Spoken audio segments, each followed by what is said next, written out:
Beberapa waktu yang lalu, saya mendapat undangan dari seorang tante girang yang mengajakku pergi liburan bersama dengannya.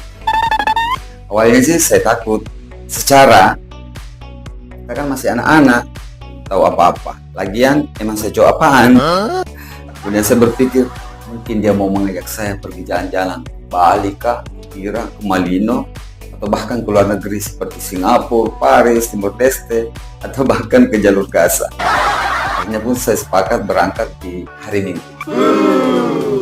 Ternyata jauh panggang dari api, jauh api dan ikan, jauh ikan dari air. Dia mengajakku ke salon kecantikan untuk perawatan rambut, manicure, pedicure, sampai saya tidur mendengkur. Setelah keluar dari salon kecantikan tersebut, penampilan saya berubah drastis seperti ini.